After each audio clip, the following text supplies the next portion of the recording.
So we spent a lot of time last time talking about terminology focused on the database, database tables, columns, attributes, fields, all that good stuff, ending on keys and primary keys, foreign keys.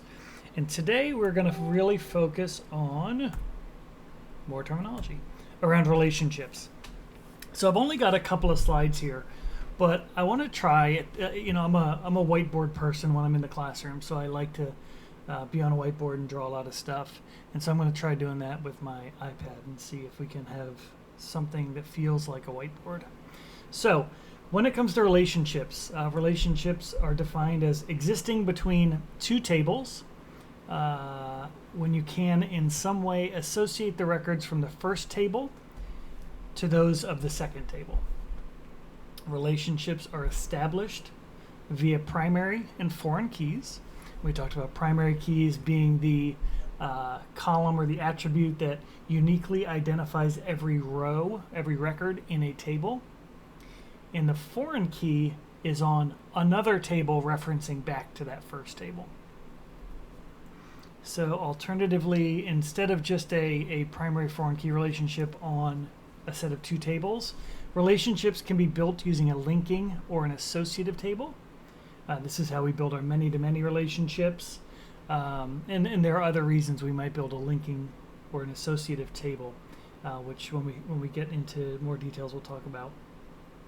So relationships in the database allow, I can't type, multiple views of data. So this allows you to have different queries that can look at one of the tables, both of the tables, more than 1, 2, 3, 4 tables in your database with kind of cascading relationships.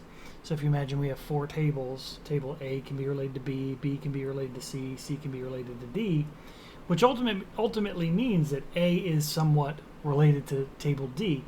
So when you're doing your queries, you can pull data from just table A and what it's related to in table D by driving down that key relationship.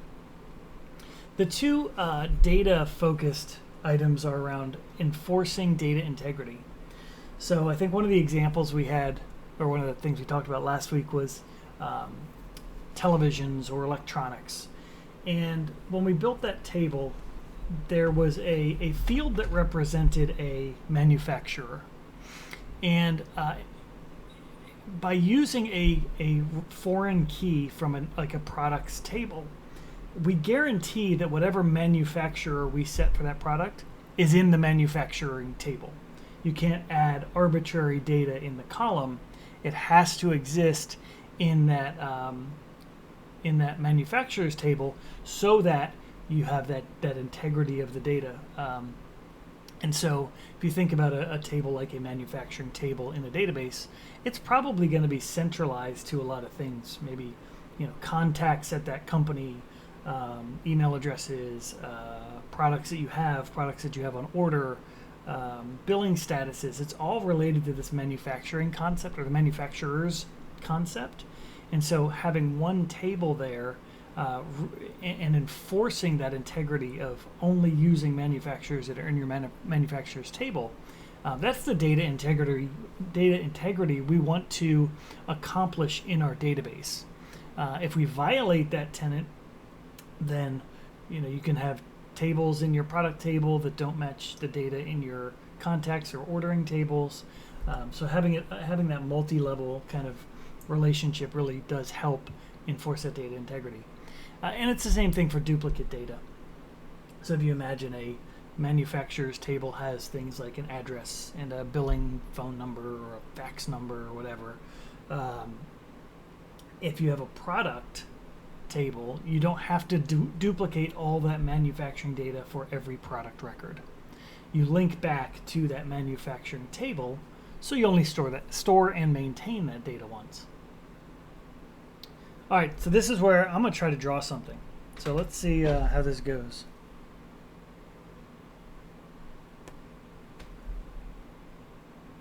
Share my iPad. Share. Hey, it looks like it's working. Does that look okay for y'all? Yeah. Good. Yes. Good. All right. Cool. It looks cool here. Okay. All right. So when we're talking about these relationships, we talked about what one-to-one relationships,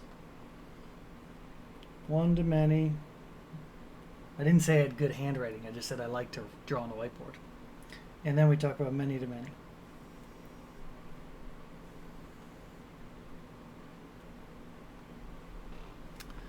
There are a few ways that we model this. So, what is this? I don't want to copy my photos.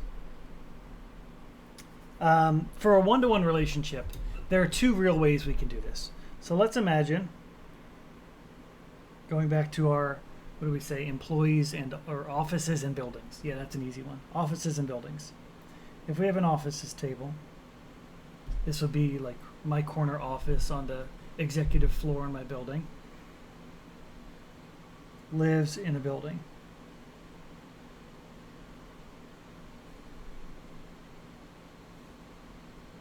The relationship we build here is one-to-one, or one-to-one, or 1-0 or 1. I messed that drawing up, so ignore that circle. It should be a little left. In our offices table, we'll have a primary key representing all of the offices in our building. Our buildings table will have, say we own multiple buildings. I'm making this up as I go along, if you can't tell. One on Main Street, one on Lakeview Drive. So we have these two buildings. Now, for us to build this one-to-one relationship from an office's standpoint, am I doing this right? Yeah, I think I'm doing this okay. We'll have a foreign key to the primary key in our buildings table. If our first two offices are in building 1 and our second table is in building 2, our offices, there's one office. The office has one building that it is a part of. The weird thing about database relationships, because if we think about it the other way, the building has many offices, so it's a one-to-many relationship. But if we think about it from the offices, so maybe that's not a great example. Let me find the example they used in the book. If we go for like student and 2 students with each other, that's a one-to-one, correct? Or employee and manager? Yes. But again, back to that weirdness, if you think about it the other way, it's many-to-one, right? Exactly. One manager, too many employees. One-to-one relationship. So they use, okay, this is a good example too. So let's go back. This is a real good one-to-one relationship. Go back to that. Does that draw one now? That one. Employee. Whoops, I don't like that. There we go. Employee table. We have an employee ID, which is our primary key. Things like name, phone, attributes of the employee. When I look down, you probably can't hear me as well, can you? Then we can build a compensation table. This is a good one-to-one. And all my examples in the past have been probably bad examples of one-to-one. We'll still have a... Okay, so this is how they do a primary key. So when I have my slides that I quickly went away from, there are 2 ways in modeling the data to make a one-to-one relationship. This is the first, where the primary key on our compensation table is also the foreign key to the employee table.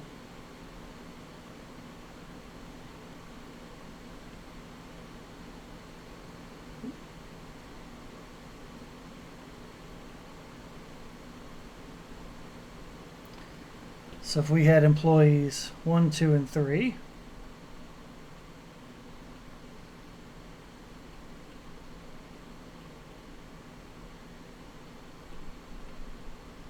our primary key on, or the foreign key and primary key on the compensation table is the same. Would it be employee ID? You would call it employee ID, yes.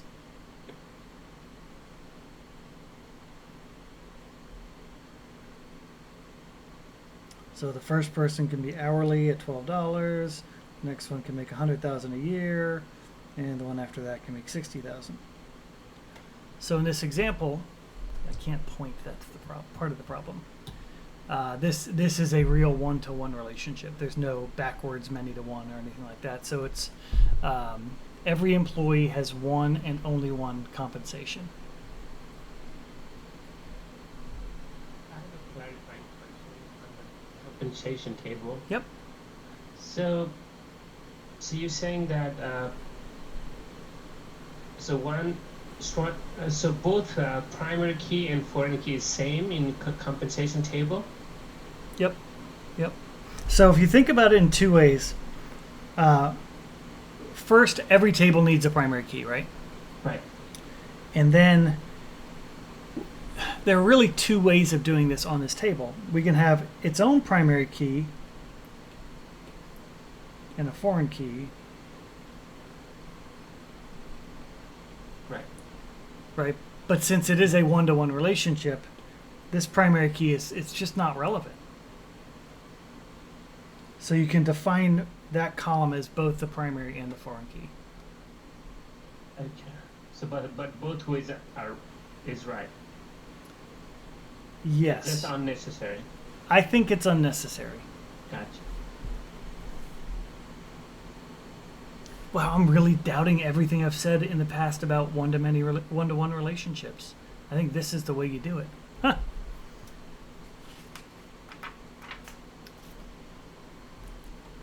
I'm sorry, just to double check, you mean that the primary key of the first table is the same as the primary key of the second and foreign key? Yep. Because every value here uniquely identifies that row. Sorry, I'm snacking because I haven't eaten today. And it relates back to the first table. So it's serving two purposes. A quick question. So how the view looks like if the table has more than one primary key? Tables cannot have more than one primary key.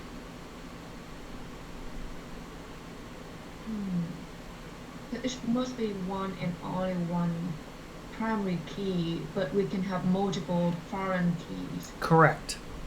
Yes. Each column, or you can have more, yes, one or zero or more columns in a table can be a foreign key. So the compensation table, you can call it table now, is it really a table, a relation, or is it a view? This is two tables. So can I say the combination of two tables, can we call it a view? Because it's kind of, I feel like you combine two tables. That's exactly. Yep, exactly. So the view from last week, the view is a way of kind of abstracting the table structures behind it. So I wonder why when I create a view, why cannot I add two different primary keys? If I want to look at two different tables, but maybe they share the same foreign keys, but they have different primary keys. Yeah, and I do. So a view is not a table, and therefore a view won't actually have a primary key. A view will have multiple keys, or I'm sorry, multiple attributes, and you can index them, which means they'll be in memory and faster to retrieve. But a view, I don't think technically has a primary key because it's not a table. Okay, all right, gotcha. Thank you.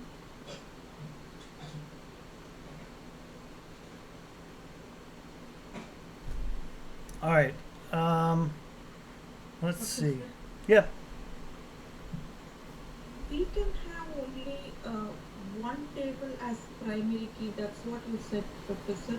But in the compensate table, it is that employee ID is both the primary key and foreign key. Correct. So that table, we go back to that.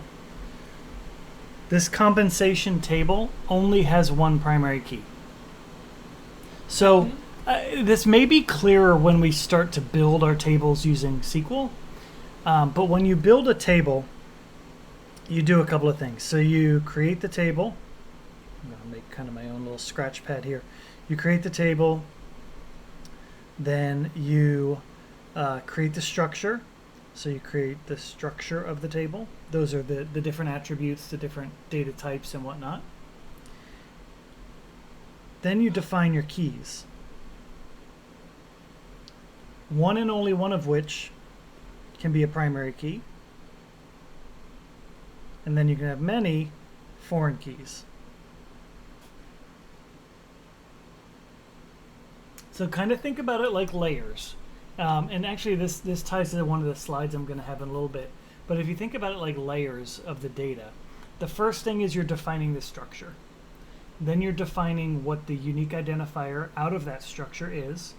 Then you're saying, and in this structure, these columns will relate to another table. That's the foreign keys. But only one can be a primary key that uniquely identifies every row, each row within the table.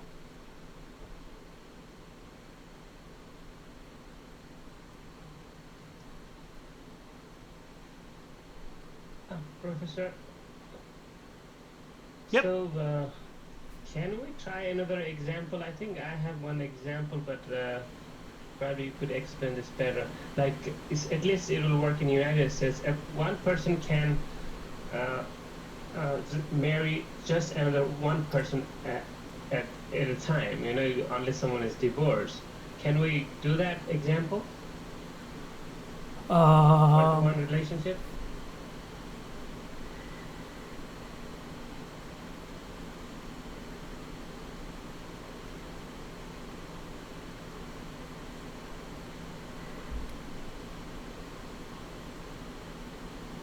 I'm thinking, and it's taking me a minute.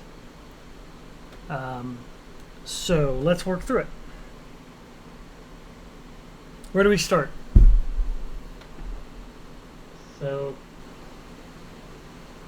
we can do the, probably we can just put X and Y, just X being male, Y being female. Just one can marry only one person at a time, legally. Let's go, yeah, so polygamy is not part of this picture. Right. We will not restrict to male, female. We can have whomever marry whomever. Correct. Okay. So what tables would we build? My husband You would just have a person table in one of the fields with the spouse ID. And that spouse ID would be a foreign key which references the primary key person ID. Okay, I think you are going where I was hoping. So we have a person table. What is the primary key for a person table? Make something up. name basically. We'll call it person ID. That could be a social security number. That could be a random number, whatever. We'll call it person ID. That's fine. Just for fun, we'll say a first name. Excuse me, first name, last name. And then how are we going to relate this to the spouse? You have a spouse. Okay, Marries. I heard spouse ID. That's cool.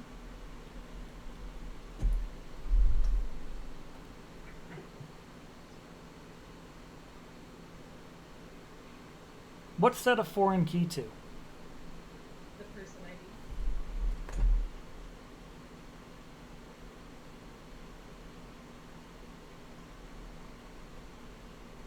Okay. So let's work through an example.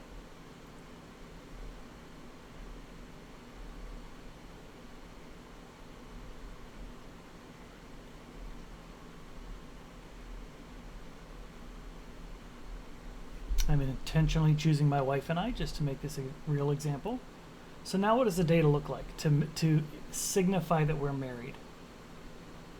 Put 2 and 1 at the end. Just put the numbers. Good.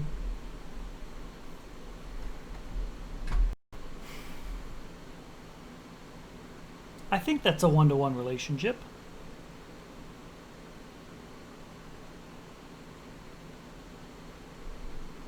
I'm curious though, should we draw another table just for the relationship value of the same person?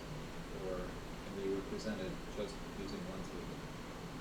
So in a, as an example, in a Postgres or any relational database that I've ever used, a table definitely can have a foreign key to itself. And it's for specifying things exactly like this.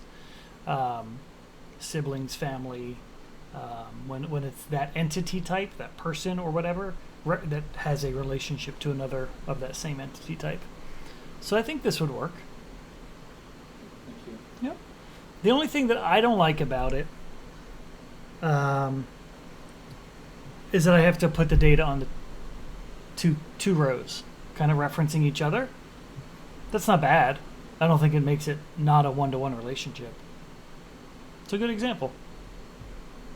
Can I add something? Because I think I remember from my last class before 364, we have a definition of unary relationship as long as we have the same entity type, like person.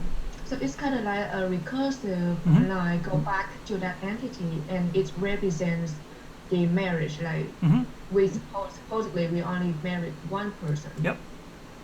So probably it's demonstrated for this case as well. Yeah. Now, when we start to get recursive relationships of multi-levels and stuff, things get a little weird. But yes, you're absolutely right. I think I know what I don't like about this. Our database structure does not disallow this.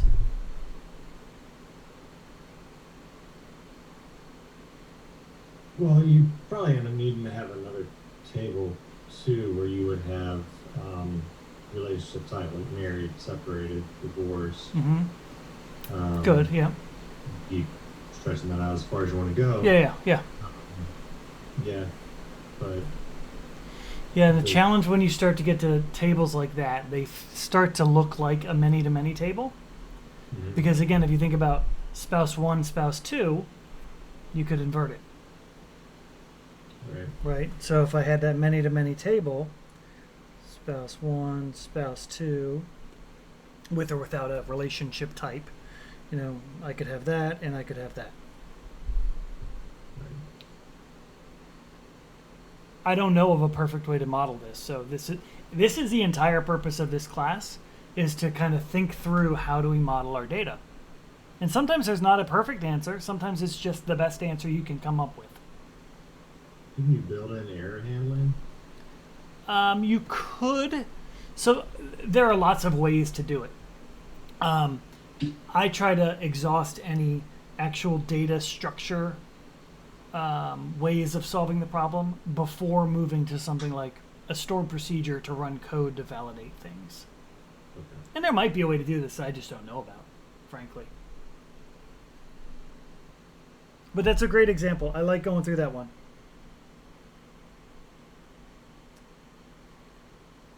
Was that better? Or was that good? I think you asked the question. Yeah. Okay. Sorry. No, Yeah. no worries. One to many. I'm going to go back to that buildings and rooms example, because that totally was not a one-to-one relationship. That was a one-to-many relationship.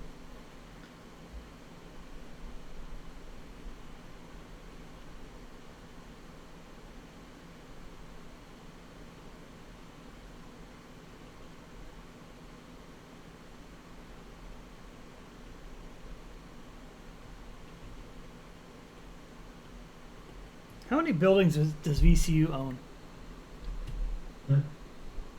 A lot. Yeah, dozens, thousands, hundreds. Dozens. Probably dozens. Anyway, doesn't matter.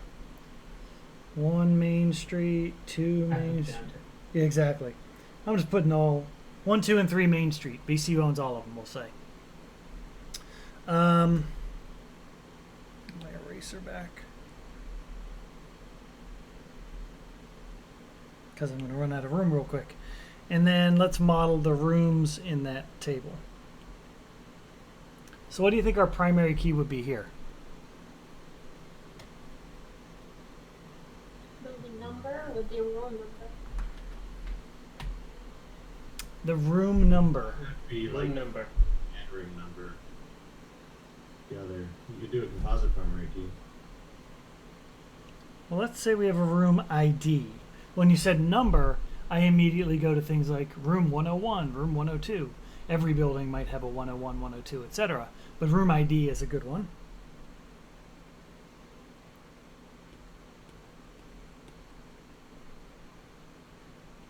Make up some rooms. Then we'll say we'll have a room number.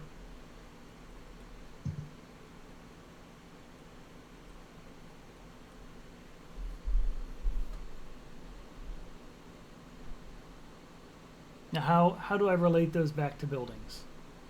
Put in a foreign key, the building ID number. Run out of room. Building ID is a foreign key to the building primary key.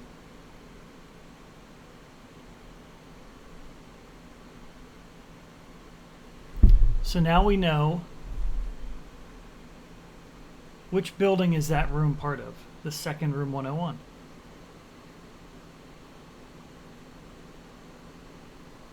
Main Street, second Main Street. Yep, 2 Main Street.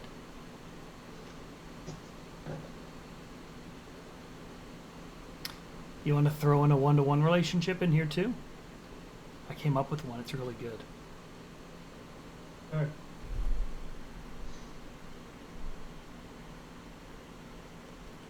Let's say we have a person table.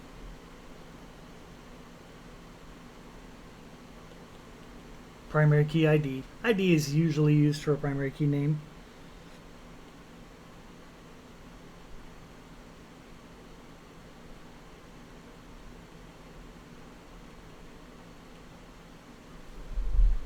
Let's say every building. Dang it, that's not 1-to-1 either. That could be a 1-to-many. See, I'm not good at this one. 1-to-1 is tough. My example's bad. We're not going to go there. I was trying to model out the building manager. Thinking one person can be a building manager. There's multiple. There could be multiples. Exactly. It fell apart. See, I can't come up with these things on the fly. I was thinking keys, but that doesn't work out. Uh-uh. What about like a building access card? That would be a 1-to-1. Access card. Yeah, like a VCU, we all have to swipe with our VCU ID card. How many people? To an ID. Yeah, how many people can get into a building? A lot of people, but they all have a different card. The card would have its own ID. Uh-huh. But the building to card relationship will be 1-to-many? That would be 1-to-many. Yeah. I think it's a two-way thing. It can't be. How about this? A particular person can be in only one room at a time. Hmm. I mean, a person cannot be in like 2 rooms at a one time. Yeah. But multiple people can be in the room at the same time. It always breaks. Maybe the chosen one. What? So 1-to-1 is hard. Because I think what it comes down to, and this is why I think I'm struggling on it so much, is if we had a table and it was an employee table, we have an employee ID, we have an employee name, address. Compensation was a really good example. Compensation, date of birth, whatever.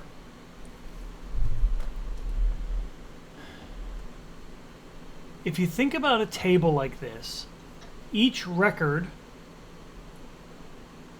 can have all these attributes filled out, right?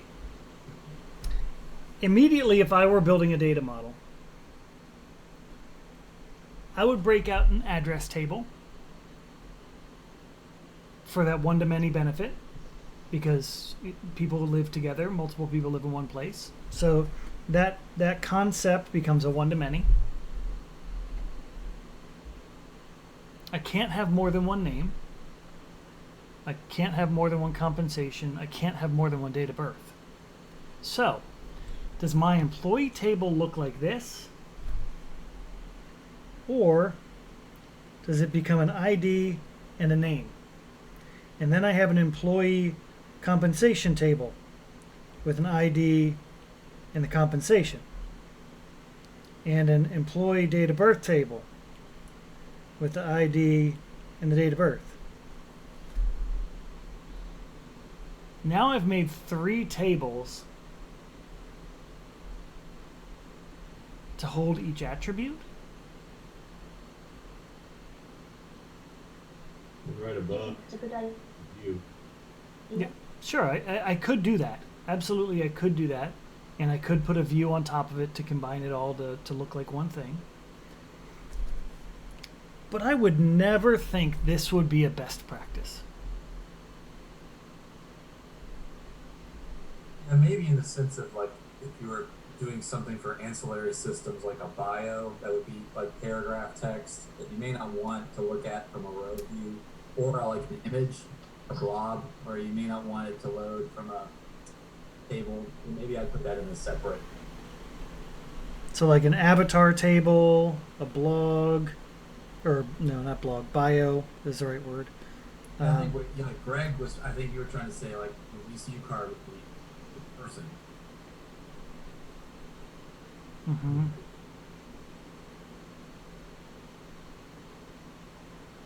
All right, so let's keep this in mind, because I look at this like when we talk about the normal forms of a database. Bad normalization of a table or of a database is you put everything in one table, no related tables, multiple fields or multiple values in one field. All these bad practices we avoid. First normal form, second normal form. These are like the things most people do. They get to a point, they model their data where it feels pretty good. Then, in my mind, there's the academic view of how can I normalize even more beyond that. And I feel like that's where we're getting.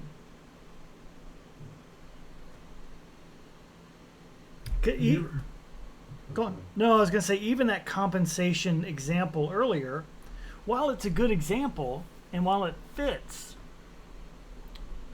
I could see if you had a person table and some persons were employees and some were students, where you would have that compensation table maybe, but it's really only applicable for employees, and therefore you wouldn't put that compensation on the main person table.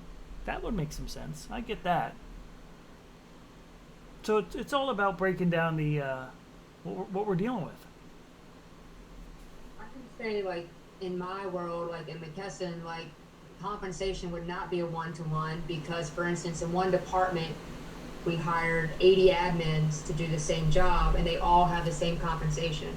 So, like, one compensation would tie to multiple employees. So, like, I don't think you would have to have unique compensations, from my perspective at least, to have a true one-to-one. So. Oh, let's try this one. How about this? You could go one-to-one based on job title. Yeah, something. So. No, because there could be multiple. Let's just say it was just managers and not a manager of each department. Like you could have multiple. We have 80 admins with the exact same title, exact same compensation. So how about this one? The only one is like social security number. Like. Yeah. Yeah. If our compensation table had an employee ID and a compensation ID, or sorry, There you go. Yes. Yeah, I did that wrong. Hold on. Now I want to fix it.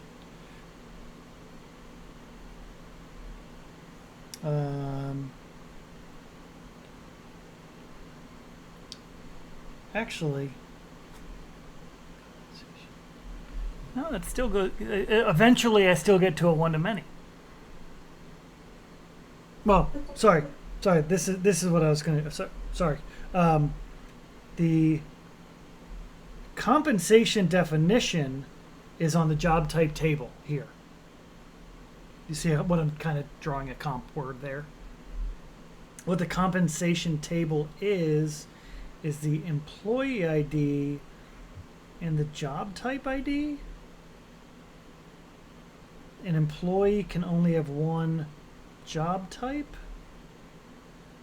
So this is a one-to-one relationship, but this is a one-to-many relationship.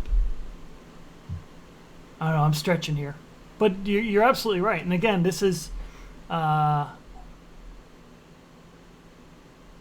challenges of data modeling. Do they seriously make the same job, like exact same compensation? Yeah, that's weird.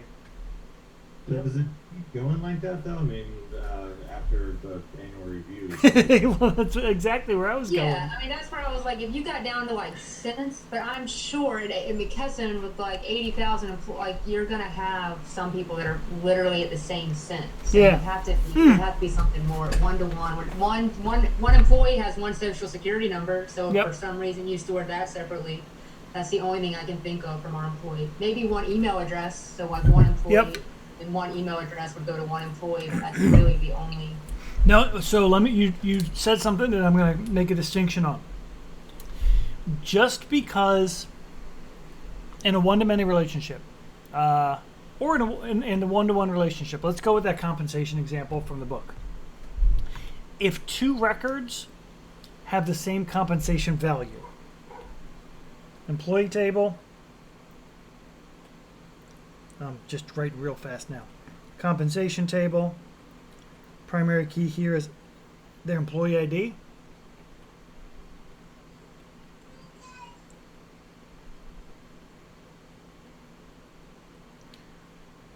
Employee 1 and 2. Just because they have the same value does not make it the same row. And the reason is each record over here can be independently updated without affecting the other one. So if two employees had literally like a one-to-many relationship to a row in a compensation table, and you changed that value because of one of their annual reviews, the other would get the same annual review increase. So the same value isn't always doesn't always necessarily have to be broken out into a reference table. And this is a good example of that. So things like weight, compensation, age, things that change, they're more atomic data components and less entities to be referenced. Yeah, I like that. All right. Let's do a quick many-to-many. This is the fun one. There's really only one way to model this. But let's come up with an example. Think about work. Many-to-many. Think about school. Students and classes. Many students are in many classes. So each student is in more than one class. Each class has more than one student. And it's not necessarily the same set each time. Nope. I didn't mean employee.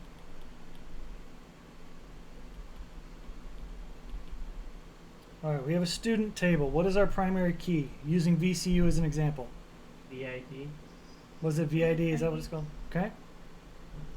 First name, last name, whatever. Yep.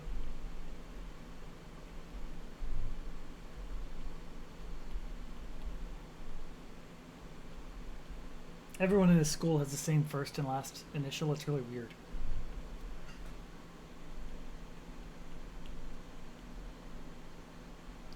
What is a unique identifier for a class? Oh, I know the answer. Course ID. Course ID. Can we do course instead of class? I want to do class, and I'll tell you why in a little bit. Okay. Well, what's the difference to you? It's the same thing, right? I don't know. So info 450, info 610. That's the course. Right. And the section number, right? Section number. So is it a combination of course and section? Yeah. Okay. Yeah. So the class would be a composite primary key of course ID and section. So this is our primary key. So let's have some examples. I teach 450 and 610.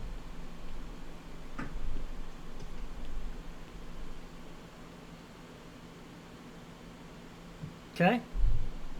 So maybe section. Composite key. Sorry?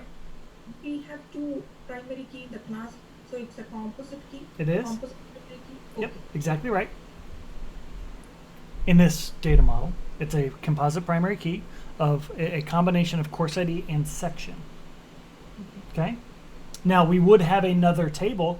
Course ID would also be a foreign key. Course ID alone will be a foreign key to a courses table. I'm just doing for illustrative purposes. Primary key is a course ID. And I would have 450, 610, because they would all have the same description, learning goals, learning objectives, all that stuff. And so this course ID is also a foreign key, or with that really small, to the primary key of the courses table. Seem reasonable? Yes. Okay. All right. So now how do we designate what student is in which class?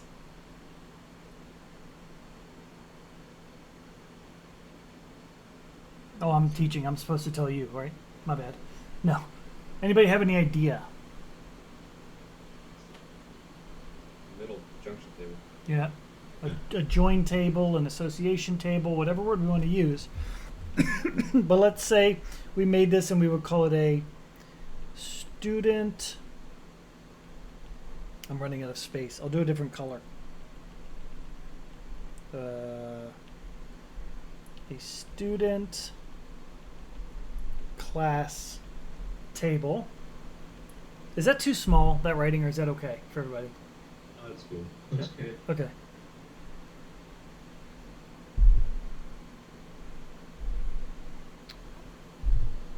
What am I putting in this table? Or the primary key for the IDs. table and the composite primary key for the class table. So I need a VID, I need a course ID, and I need a section ID.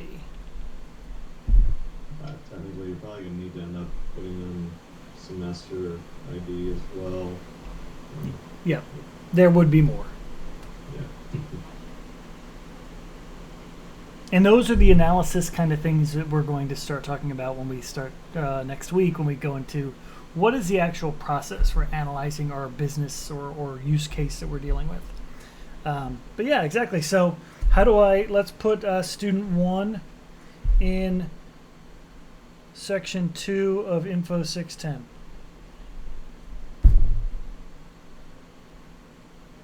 So this 1 relates here. Those two values relate here.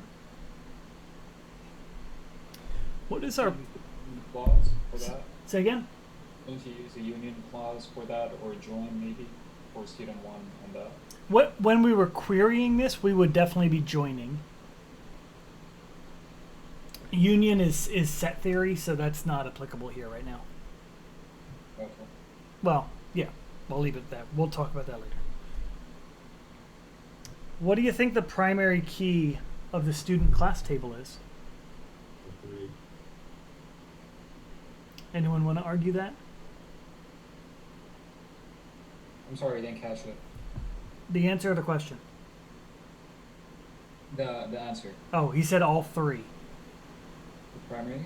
Oh. of this student class table. No primary, only foreign keys, right? They are all foreign keys. Yes. I thought you can only have one primary key, so it should be the VID, basically. You can only have one primary key, but it can be made up of one or more columns. The composite key, right? Correct. So yes, the all three is the right. I can't do those things upside down. All three is the primary key. So it's a composite key made up of VID, course ID, and section ID. Because that combination of data uniquely identifies every row in this table.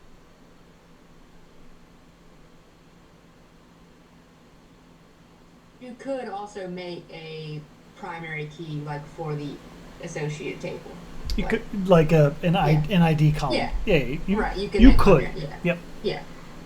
And when we start doing things like adding semesters and drop status and things like that, we may do that.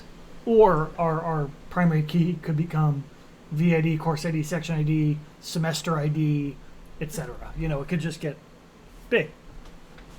Composite key can have 3 primary keys also. Primary can have A primary key can have more than one attributes in it, more than one column. Yep. They may or may not be foreign keys. Yeah, thanks. In this case, again, we think about this layering thing. The first layer is the table with the 3 attributes: VID, course ID, section ID. Then we can say, I'm going to reverse the order here. Then we can say VID is a foreign key to student. Course ID, section ID is a foreign key to class. And then we can add a primary key to be a composite key of those 3 columns.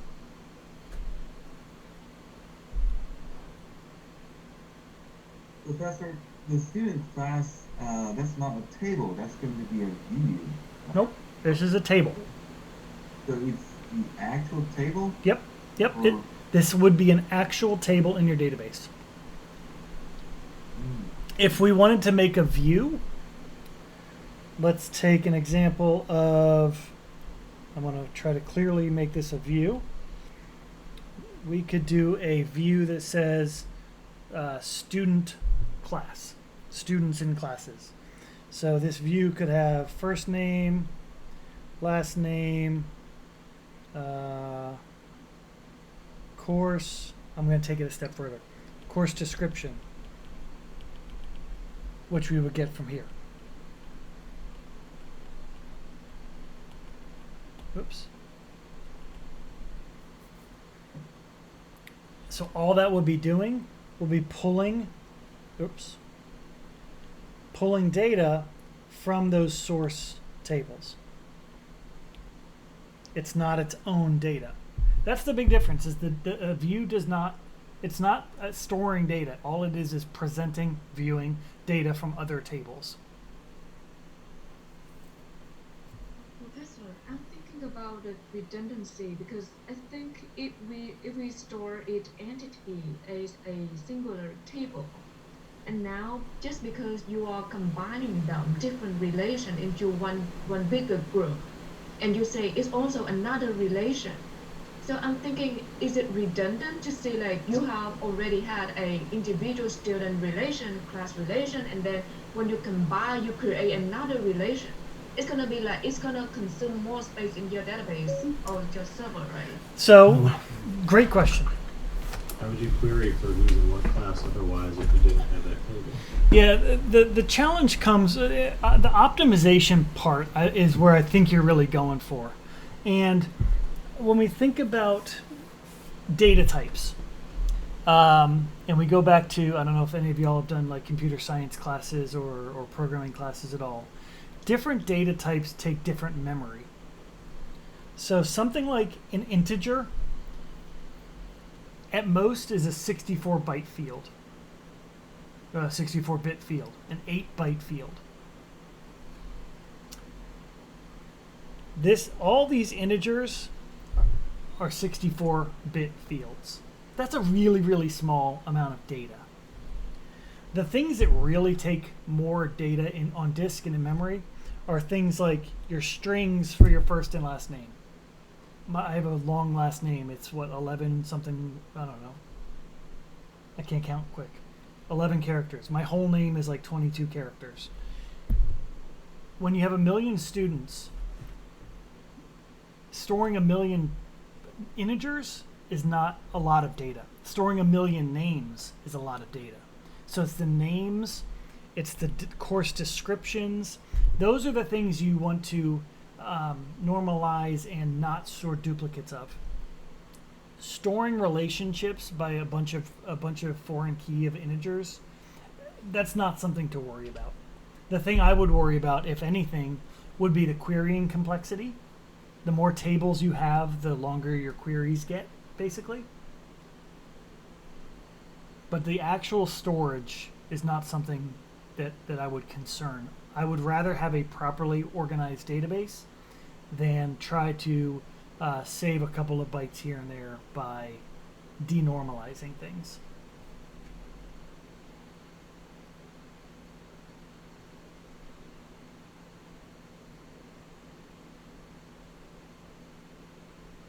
Did that touch on what you're asking?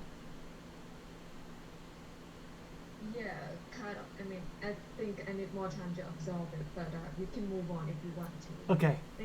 Yep. Let me see what I wanted to do next. I'm trying to decide if I'm going back to my slides or if I'm going to stay drawing. Can you tell I like drawing?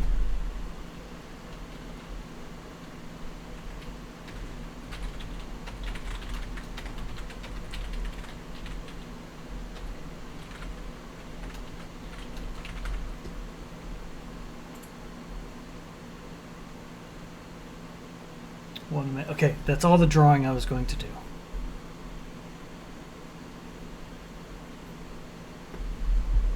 But it worked, and that's very exciting for me.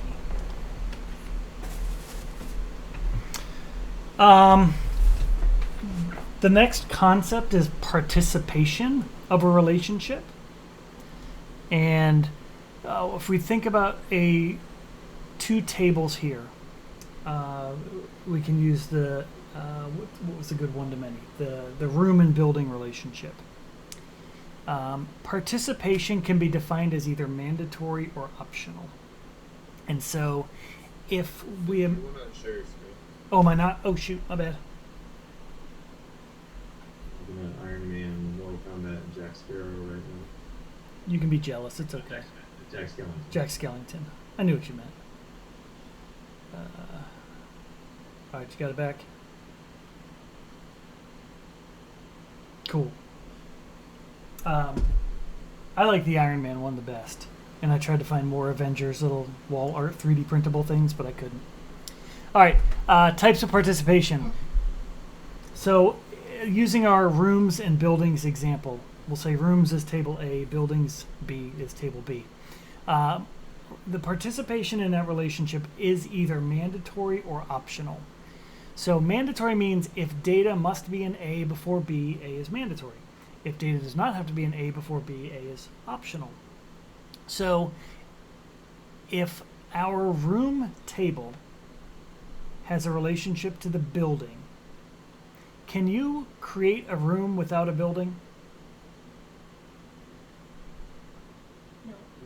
No. So the building in that relationship is mandatory. You need to create a building before you can create a room. Can you create a building without rooms? Yes. Yeah. I mean, I guess it'd be one big room, but yes, you can do it without you could. So the building again is mandatory, but the room is optional. And so that even goes to the one-to-one relationships when we came up with the person to compensation, whether they're a student or a employee.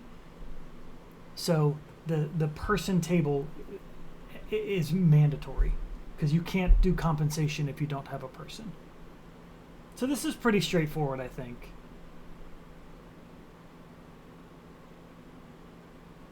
Any questions? Terminology, some is pretty easy. All right. Data integrity. Did I skip a slide? I did not. Okay, integrity, sorry, for fields. So the fields are where we store the data on each record for context. So lots of things in databases seem to be in layers, so I think this is a good layer kind of concept. Fields are defined by three things. The general description of the field, the physical description of the field, and the logical description of the field. So the general description are things like the name, what table it belongs to, very, very basic information. So our first name field is called first name and it's in the person table. That's our general constraints or general integrity. The next layer is the physical integrity of that field. Every value in that column, in those fields, have to be of the data type string. They must be less than 255 characters or 128 characters or whatever we define. But it's the type of the data, the length of the data, and what is displayed like. So if it's a date field, what does it look like when we look at that data? Then the logical integrity is more what like constraints does that data have to meet? If it's an integer, does it have to be greater than 0? If it's a date range, does it have to be greater than 1900? What is the default value of those fields? So that's kind of the three layers of field level integrity. Data in fields must match these three things, or those three layers.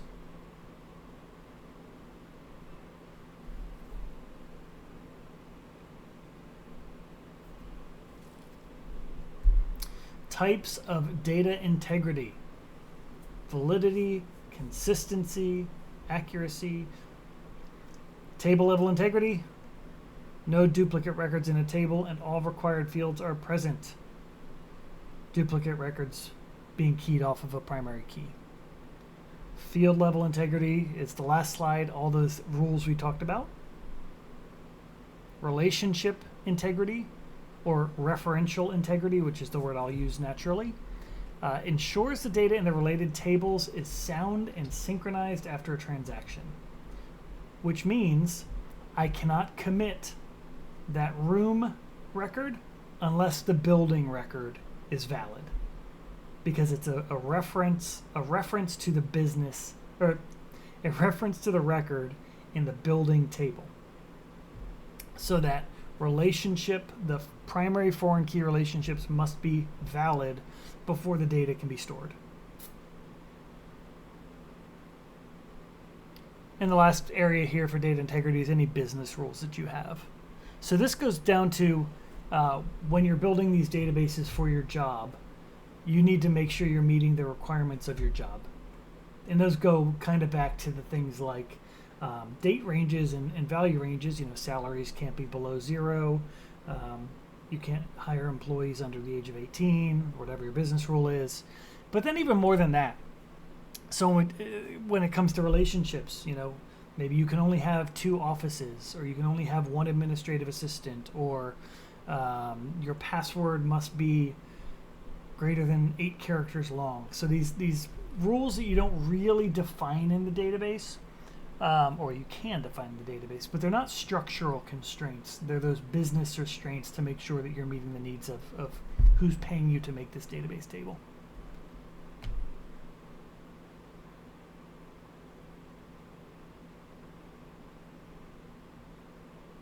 Any questions?